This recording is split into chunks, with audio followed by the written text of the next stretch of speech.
Thank you very much. It's a great honor to be here. Incredible people, incredible country. I'm thrilled to be back with so many visionary innovators and titans of industry, the most brilliant in the world, actually. So many different locations, and they come from all over, but this is a very special country that I'm in, and the business leaders here at APEC are really fantastic. So many friends, and I want to thank our host at this important summit, President Lee of South Korea. He's a terrific person, and I'm going to be meeting with him this afternoon, and I look forward to that very much. The Republic of Korea is a cherished American friend and a close ally, and as we can see in this beautiful city, it's truly one of the most remarkable nations anywhere on earth. Here in this peninsula, the people of South Korea have forged a miracle of economic development like you rarely see, an industrial and technological powerhouse, and above all, a free society and enduring democracy and a thriving civilization, and I want to congratulate you. There's very few places like it. The entire world should be inspired by all that you have achieved, and they study you, and they do so much to understand what you've done, but most of them don't get it, and that's probably good for you. Keep it this way. Most of them don't get it. They want to get it, but it doesn't quite work out for them the same way it works out for you, so that's a great tribute to you. We have some very special people with us today, and I want to thank for the great job he's done, and also for being here, Secretary of State Marco Rubio. Marco, you're around here someplace. Where's Marco? Marco, thank you. Man who's doing a fantastic job, who understands the markets maybe better than anybody. Our Treasury Secretary, Scott Bessent. Scott, thank you very much. And somebody that you're dealing with, who you made a very good deal with, because you have very good negotiators, but he's pretty good too. Howard Lutnick, Secretary of Commerce. Thank you, Howard. U.S. Trade Representative, Ambassador Jameson Greer is a fantastic person.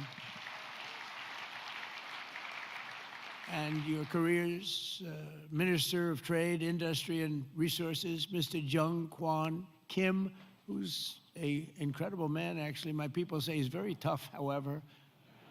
We wish we had somebody of a little bit lesser caliber, but they decided not to do that. And so many other distinguished guests are here, so I just want to thank you very much. It's an incredible room. It's a beautiful room, by the way. All those beautiful people up there, so high up. This place is packed. Thank you. Look at it, we're waving. Thank you very much. But as you know, APEC unites Pacific nations around our growing economies and promoting our shared interests, and today I come with exciting news from one of the largest Pacific nations. We'll call ourselves a Pacific nation, but one of the largest of them all, the United States of America.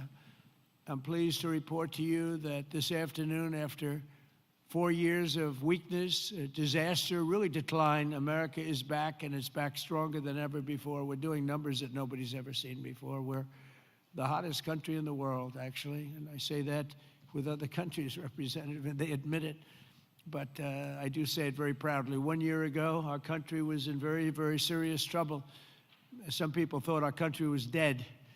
Now we're literally sort of an inspiration to a lot of other countries. We are indeed, I use the term hottest country, but we're the hottest country anywhere in the world by far. The United States is blessed with right now, the strongest economy, the strongest borders. This all happened over the last 9 months. The strongest military, the strongest friendships, and the strongest spirit of any nation on the face of the earth. This is a golden age in a short period of time. I knew we could do it. I didn't know we were going to do it this quickly. It's a little bit more than 9 months. So in less than 1 year, we've secured commitments for over $18 trillion of new investments. As an example, the previous administration, in 4 years, they did less than $1 trillion. I think much less, actually, and hurt our country very badly. Who would have known? But we're going to be 18, so I figure that we'll probably be at 20 or 21, maybe even $22 trillion of investments coming into our country by the end of the first year of my second term. And, we had a tremendously successful first term. We had the strongest economy in history for our country, strongest we ever had. But this is, I think, blowing it away. We have great policy. We have some very good things happening. The stock market, as you know, is set 45 all-time highs since in a period of, it's pretty good, in a period of 9 months, breaking new records week after week, including one just yesterday. We set the record GDP growth in the second quarter, and that's with all of the things that we're doing. When they are built in a year and 2 years, we're going to go through the roof. I mean, we're going to see numbers that I don't think have ever been seen before. But even during this period of a little bit of a period of transition, you could call it, because I think we're in an economic revolution in America. We went at 3.8%. We're up 3.8% GDP, triple and even quadruple the rate that a lot of people thought we'd be. They thought that during this period that we'd be at a much lower rate. Some people predicted 1.5, and we're going to be very close to 4. The next quarter, we're expected to be at about 4% growth. And after that, I mean, I can't even predict, because when all of these factories that are moving in, the car plants are moving in. Yesterday, I was with Mr. Toyota in Japan, and he's just announced he's going to spend, they are going to spend $10 billion, and they're going to build new car plants, and they're going to build them in numerous states, about 6 or 7 different states. And we're bringing our car industry back. We're bringing AI. We're leading everybody in AI. We're leading every nation in AI by a lot. In 9 months, we've lifted over 600,000 Americans off food stamps. Wages for workers are rising at the fastest pace in more than 60 years. And meanwhile, energy prices are down. Gasoline prices are down. Grocery prices are down. Mortgage rates are down, despite the fact that we have an incompetent head of the Fed. He's incompetent. I call him Jerome Too Late. He's always too late. Jerome Too Late Powell. But he's out of there in another couple of months. We'll be very happy about that. We'll appoint somebody that we all like, because we should have the lowest interest rates of any country, because without us, there are no other countries, really. I mean, the whole thing falls apart. You know, America always had the lowest interest rates, and now we don't do that. We're like number 28. It's ridiculous. And we're a much different country than we were 2 years ago, or a year ago even. But you know what the crazy thing is? In the old days, I call it the old days. I'm a little bit older. I'm looking at all these young, brilliant faces. I'm a slight, a couple of years older than you, just a couple of years. But in the old days, when you announced good news, the stock market went up. You announced good news, the stock market would go up. Now, when you announce good news, the stock market goes down, because people say, oh, that's terrible. You're doing well, that's terrible. Interest rates will go up. So they think because of that, interest rates will go up because that. It's inverse to what it should be. We're going to go back to the way it used to be. When we announce good news, the stock markets are going to go up. And that's the way it should be. And we're going to really ride that very hard. And when we announce good news, we're not going to have a Fed that's going to raise interest rates because they're worried about inflation in 3 years from now or something. When we announce good news, we want the stock market to go up, not to go down. And the scourge of inflation we inherited. We inherited the worst inflation ever that we've ever had. I inherited from incompetent people, and now we're down to a very low rate of inflation, 2.7%, and it's going to be a little bit lower than that. It's almost a perfect number. Believe it or not, you don't want to have 0. You want to have like 1% to 2%, and we're very close to that number. But we had inflation the worst in the history of our country. But factories are booming in the USA, and manufacturing productivity is rising 5 times faster than it was just 1 year ago. Think of that. Steel production is way up by 155,000 tons a week. Oil production is through the roof by 500,000 barrels a day. And mining of clean, beautiful coal, I call it clean, beautiful coal, is up by 2.6 million tons every single month. And we brought coal back into the picture. What you can do with coal today is incredible. So I call it clean, beautiful. I don't use the word coal, I say, because it's got a little bit of a problem, public relations-wise, the word. So we call it clean, beautiful. My administration's not allowed to use the word coal. They have to say clean, beautiful coal. We've given it a new name. It's a three-name deal. Even semiconductor manufacturing is rapidly returning to the United States. NVIDIA and TSMC have just produced the first state-of-the-art Blackwell chip that was 100% made in the USA. In fact, Jensen, who's an incredible guy, he might be here. I don't even know. Is Jensen here? I think he's around. Somebody said he's here. How is he? Pretty good, right?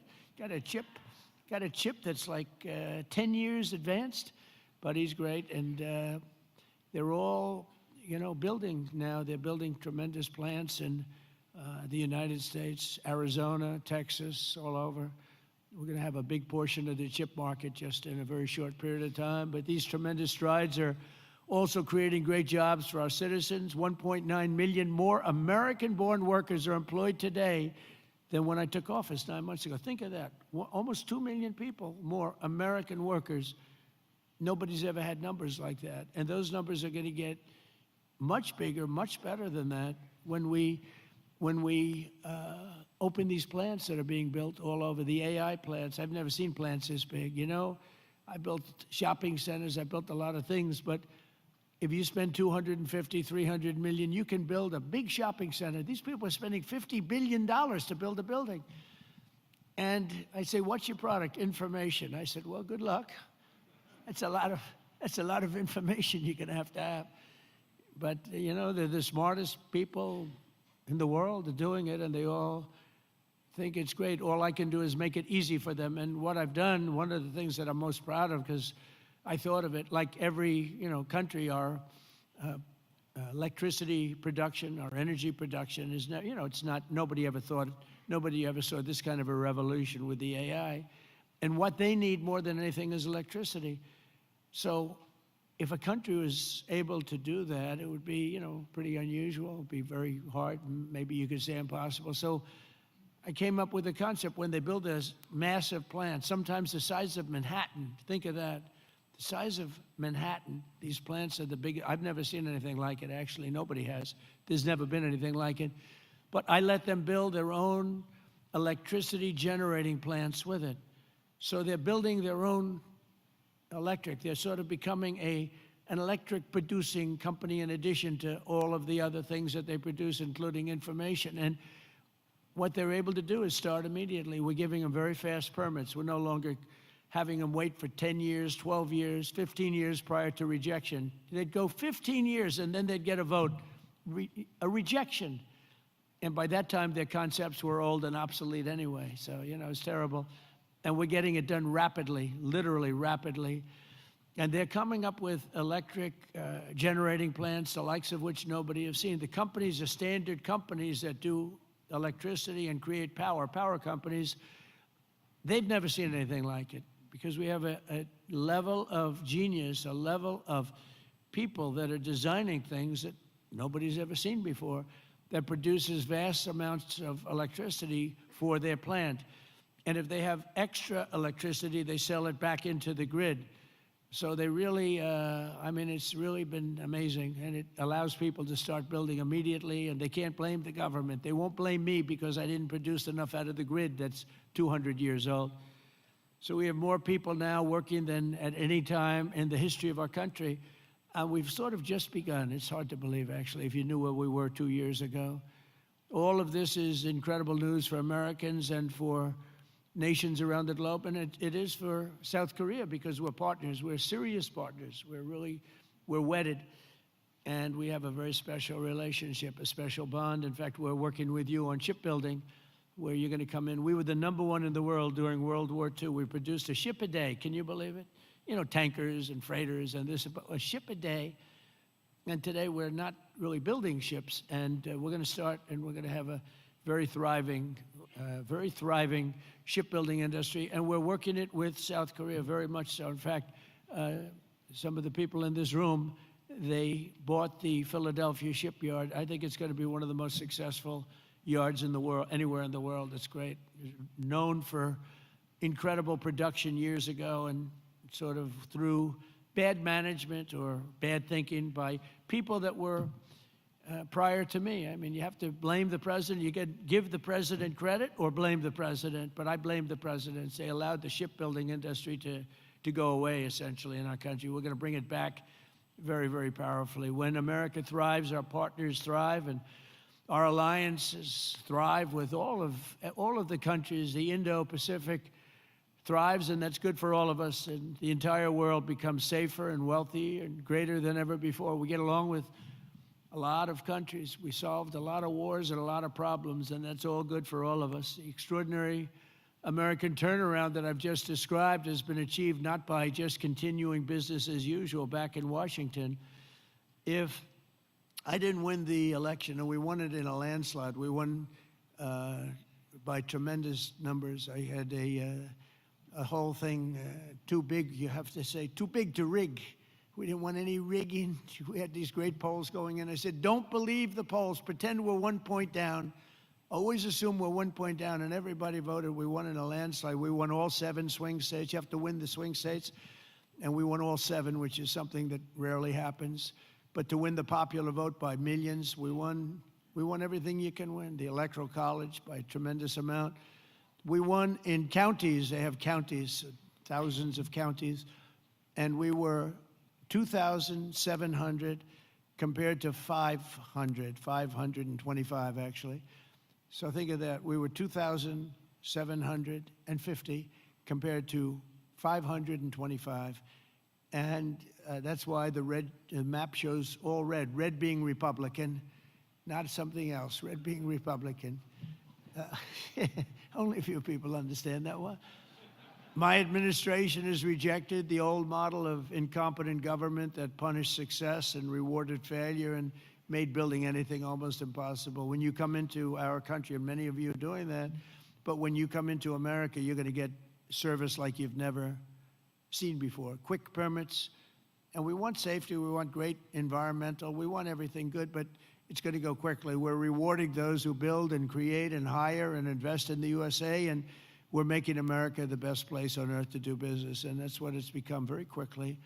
We have some wonderful people. Lee Zeldin at Environmental, he's incredible. He gets the right result quickly, and he makes sure that people do the right thing. But we will have the best tax rates, the lowest energy costs. We have the lowest energy. We have tremendous amounts of energy, more than anybody else. We have the most oil and gas and coal, more than any other nation on earth. So that's a big advantage that we have over others. We have the lowest regulatory burden. In my first term, we cut more regulations than any other administration in history, and we're going to do about the same level right now or more if we can. The most advanced technology and the fairest trade deals anywhere in the world. And for decades before I took office, our country was run by legions of bureaucrats who were always looking for a reason to say no. Why? How can we say no? They wanted to say no. They thought that was their job, and it's really just the opposite. We work to say yes. So now we have a president in the White House who cuts through the red tape and excuses. We don't stand for excuses, and says yes to big ideas and bold initiatives and grand ambitions so that America can have great industries, great dreams, and to be the greatest nation on earth, which is where we are now, actually, in a very short period of time. We're rebuilding things that are incredible. We have the strongest military in the world. We have the best equipment. We have the best manufacturers of equipment. And South Korea is buying a lot of our weapons. We make the best. We have the planes and just about everything other than ships. And we'll be there very shortly with ships, too. But the only reason it's not ships, because, I don't know, for some reason they stopped doing that. I guess they went on to other businesses. But there are some basics in life, and one of the things you need is ships. I always say you need steel, you need aluminum, you need this. There are things you don't need. A lot of things that a country doesn't need them, but things you need steel. Got to have steel, and we're redoing our steel, and some of the people in this room are very involved in that. We're redoing our industry. We're starting to produce large amounts of steel, massive amounts of steel. We'll be right at the top in a very short period of time. The mills are opening again, and they're opening up big. And again, it's national security, and it's because of tariffs. We're reclaiming our heritage as a nation of builders and doers, and we're pioneers in a sense, but we're really doing it again, but we're doing it even better than we did the first time, which is the first couple of 100 years. And we're pursuing this vision with unrelenting drive and really unprecedented success. In July, I proudly sounded law. It was very important. I went into the archives. We looked at every possible thing you could look at, and I signed into law the largest tax cuts in American history. And as you remember, in my first term, we cut taxes from 39% down to 21%. And now we've done even better than that, putting more money in the pockets of American families that make up the largest consumer market on earth. For businesses and manufacturers like those in this room, our tax law includes 100% expensing for all new factories, plants, and equipment. So that means you can write everything off in the first year. So that's like we had in the first, except this goes for a period of 10 years. Whereas the other was over a much shorter period of time. And I actually think that we had such tremendous success. I always said that was the single most important thing, the expensing, the one-year expensing.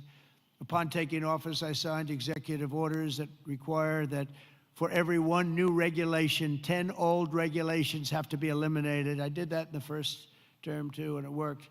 So if you want a new regulation, you have to get rid of 10, and already we're exceeding that limit, reaching closer to 30 to 1. Our people have done that, our great secretaries and other people in the administration. So we've been actually at a level where we sign in a new regulation, they get rid of 30 old. We're sort of cleaning up the books because many of these regulations are obsolete, they don't belong, and some were so horrible, they were obsolete, but they really stopped projects from being built, and we're getting rid of all of them.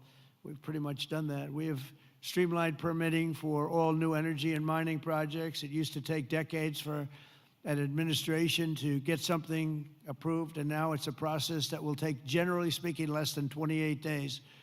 In addition, across government, we're guaranteeing a rapid and expedited regulatory review for all new projects in the United States, and that's worth billions and billions of dollars to industry. You spent more money on trying to get something approved than you do in building the plant itself. You know, in Louisiana, my first term, there were 2 plants, and one was financed by a tremendous group of Japanese investors, and it was about $16 billion, LNG plants. Another one was financed by people from South Korea and others.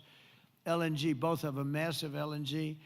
They were in the review process. One was 15 years, one was 16 or 17 years, and they were then told, forget it, we're not going to get it approved. So I came into government, I heard about it, and I love Louisiana. We did very well there. We did well in just about all the states, but we did really well in Louisiana. And so I got involved. The one plant that was in for almost 15 years, I got it approved in one day. One day. In fact, when we called the people to say that they got approved, they didn't know what the hell we were talking about. They said, you got it approved. We sort of gave up on it. I said, no, you don't have to give up. We got it approved. The other one took me a little bit longer. I didn't do as good a job. It took me 1 week. And they got approved, and they got built. They're massive plants, and they're doing unbelievably. They're like setting records, LNG, big, it's like the Empire State Building lying on its side. And all I know is, I looked at it. I said, what kind of a building is that? All it's got is pipes going back and forth. I never saw anything like it. But whatever it is, it works. And they've been very, very successful. But think of it, 14 and 15 years, and I got one approved in one day and one approved in 1 week, and they've been doing great, and they've been good for the environment. I've shrunk the size of government for the first time in many years since January. 100,000 bureaucrats have left the federal payroll. You've probably seen that. So we're creating real jobs. We're getting rid of wasteful jobs. 2.5% this quarter compared to 1 year ago. It was going through the roof in the previous administration. And in stark contrast to 4 years ago. I mean, if you look, 100% of all new jobs created in America under my administration have been created by the private sector. Think of that. The government created no new jobs. The private sector created the record number of jobs that we're talking about. That's a country. That's really a success. It's easy to create government jobs. I could say, add a lot of people to your payrolls. I can fake up the numbers if I want, but that's not the way you build a great country. You don't do that here, and that's not the way. But it's a good way to show good numbers, I'll tell you. You just tell everybody, hire a lot of people. That's what they used to do under the Biden administration, under Barack Hussein Obama. You had They'd say, hire a lot of people so we can make our numbers look good. I do the opposite. And we have real numbers. These are real numbers. There's truly no better time to invest in the USA. The results speak for themselves. Since the election, TSMC has pledged to invest $100 billion in the United States. So they're coming in from Taiwan. We have tremendous numbers of companies coming from Taiwan and building in the U.S. Apple, $600 billion investment. Hyundai, $26 billion. Micron, $200 billion. SoftBank, OpenAI, and Oracle, over $500 billion. Amazon, $35 billion. Pfizer, $70 billion. JERA, $200 billion. Google, $25 billion. NVIDIA, $500 billion. Genentech, $50 billion. Johnson & Johnson, $57 billion. We're bringing back all of our pharmaceutical business. IBM, $150 billion. AstraZeneca, $50 billion, among many others, many others, too many to talk about. But one of the most significant factors in this remarkable surge of new investment has been my transformation of trade policy. 8 years ago, I came to this very summit. I was here. Does anybody remember? I don't know. I remember. Does anybody remember what I said? Yeah, there's a few hands up there. It must have been a great speech. 3 people. It's not too many people. But there's no reason to, because you saw whatever I said, I did. And for the first time, I laid out the principle that economic security is national security. Economic security, that's for South Korea, that's for any country. But economic security is, in fact, national security. I made the case that the global trading system was broken and in urgent need of reform, had to be fixed. The system had been exploited by countries that broke the rules at the expense of countries that followed the rules to a T, and asked the nations of APEC to be our partners in making the system fair and more sustainable for all of us, and we all work together, the APEC nations. 8 years later, as I'm back here in Asia, and I'm pleased to say that the positive vision for revolutionary reform I laid out, it seems like a long time ago, is now a reality. What really seems amazing is that we did all these things. We stopped a lot of wars. We did so many different things, made our country strong. Thank you. Thank you.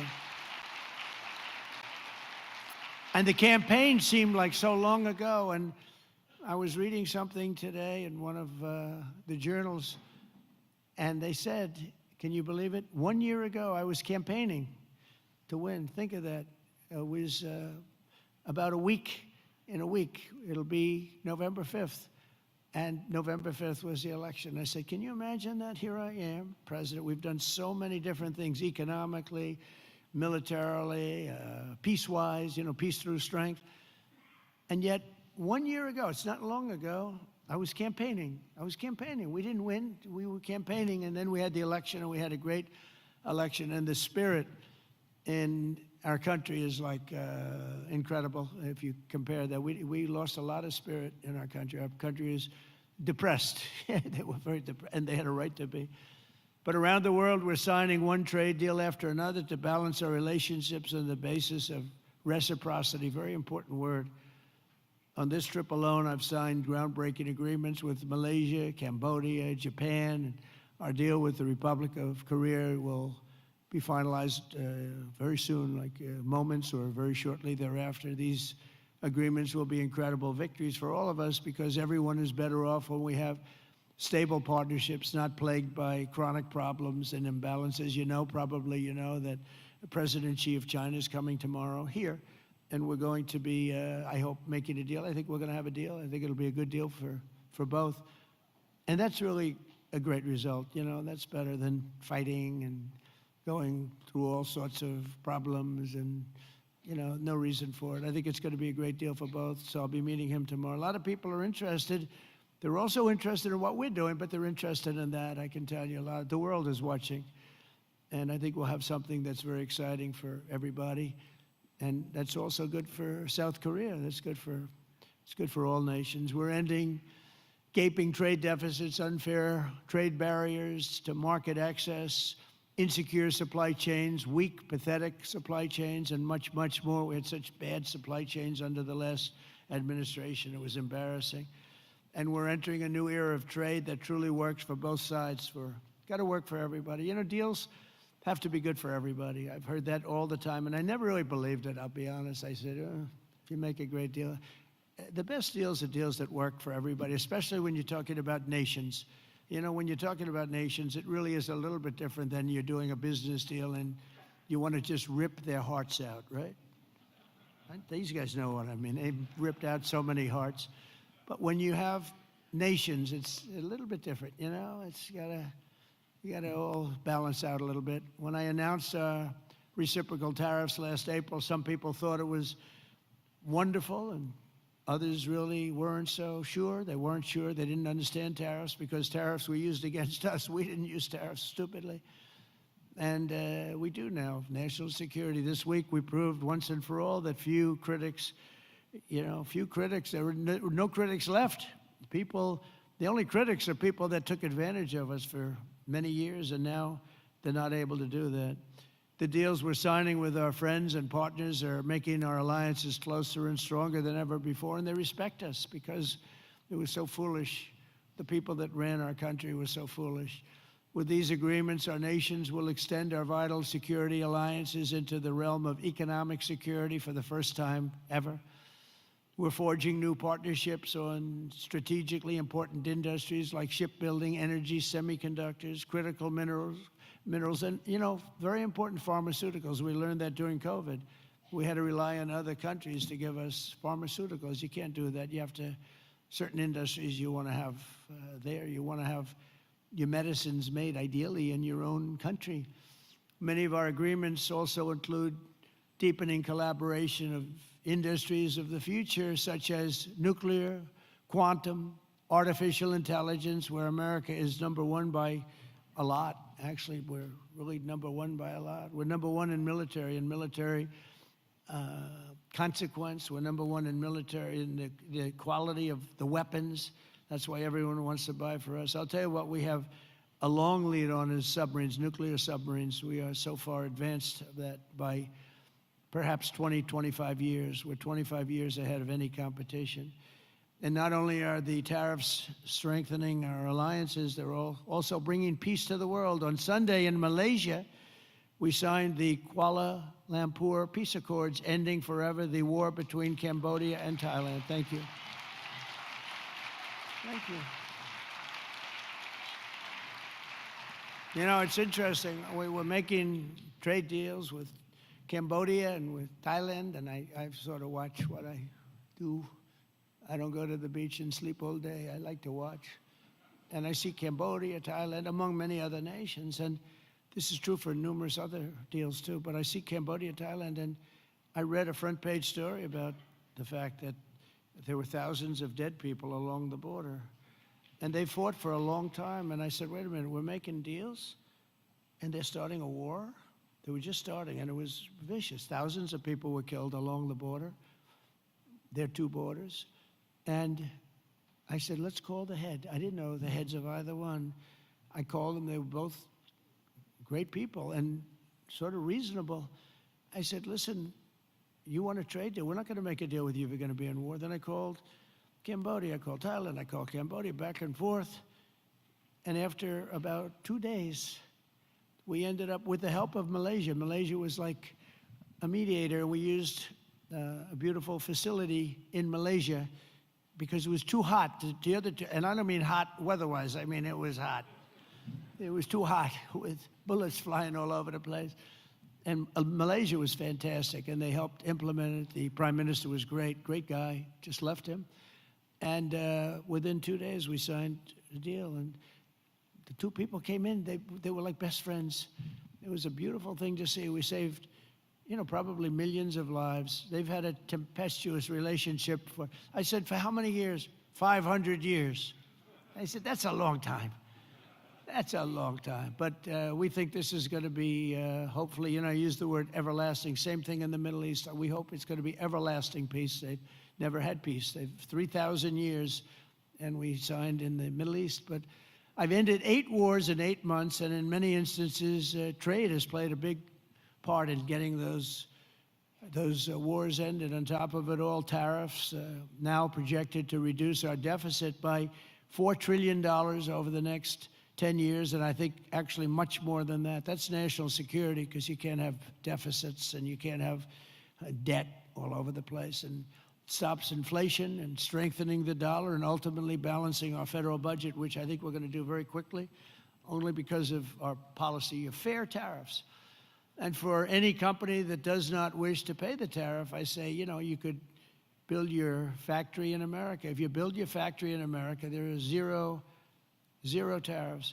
But, you know, again, going back to the wars, it's so important.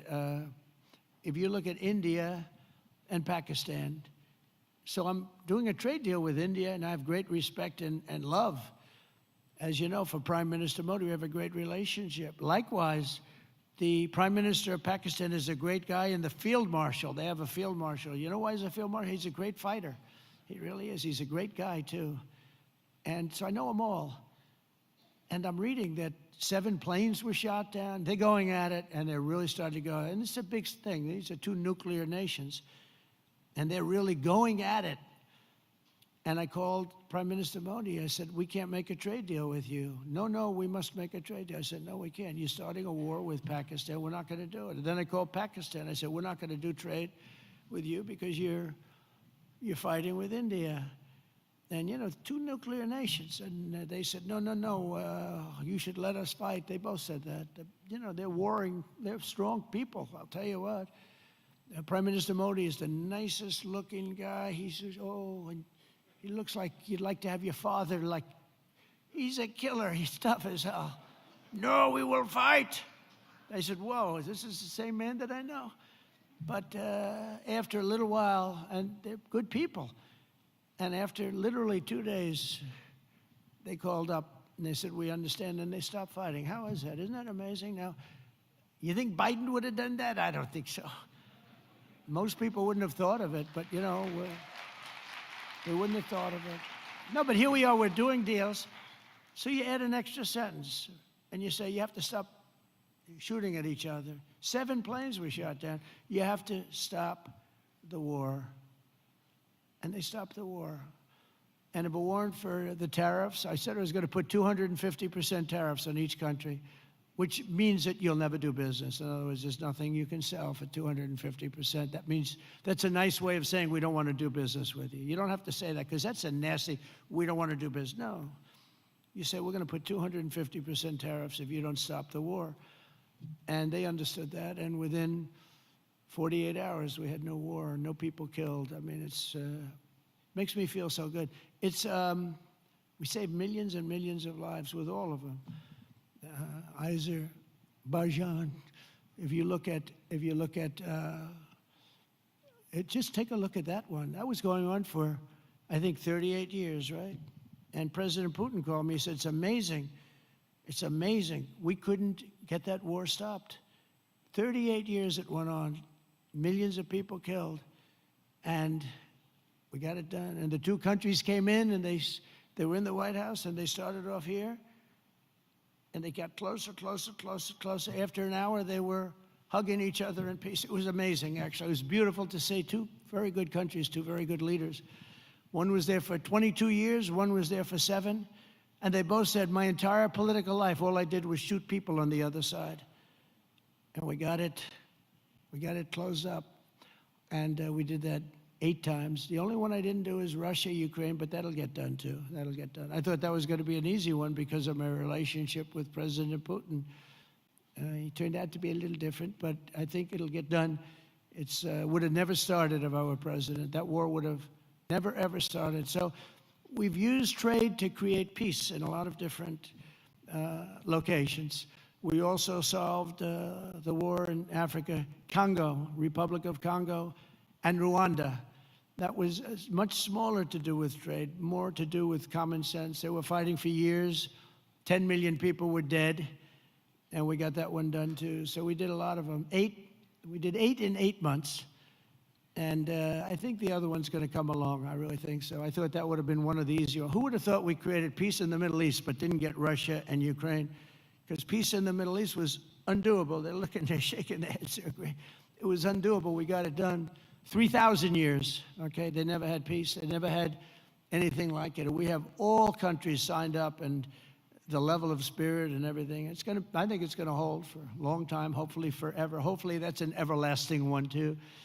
So in conclusion, at some point in your careers, every great business person and CEO in this room today has faced critics who said reform, innovation, and bold action would only lead to a total disaster, but none of us would be here if we had listened to the small minds with no vision. These are small minds with no vision. They had no understanding of success. They had no understanding of life and death. True success comes from having the confidence and the courage to prove the doubters wrong.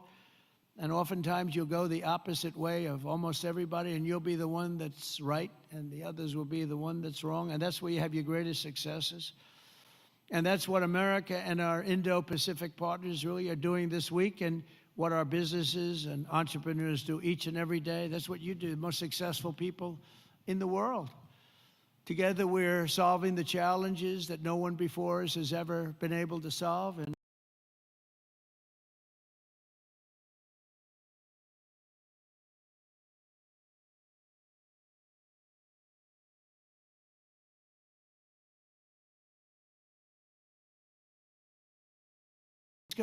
from Boston, Toledo, Ohio, to the bright lights of Tokyo, from Pittsburgh to Palawan, from Boston to Bangkok, from Detroit to Da Nang, and from Cleveland to right here in Gyeongju.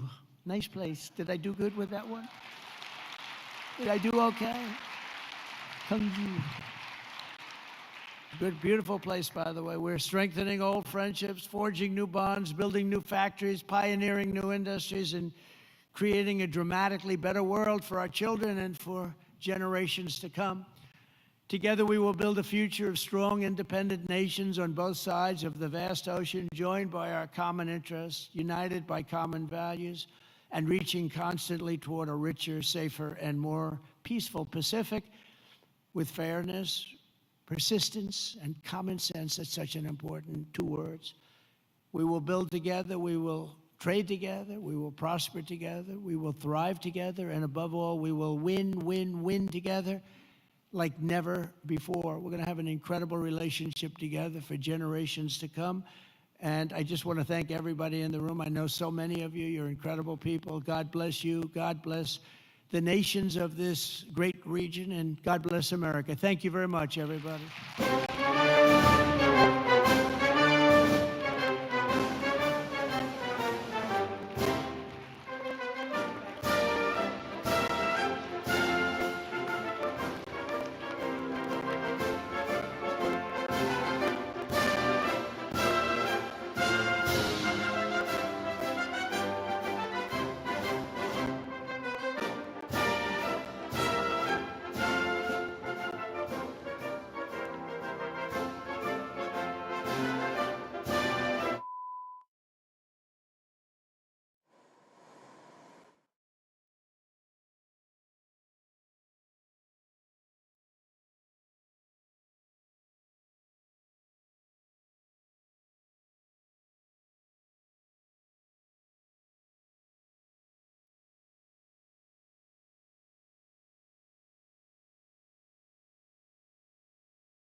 수 없겠다.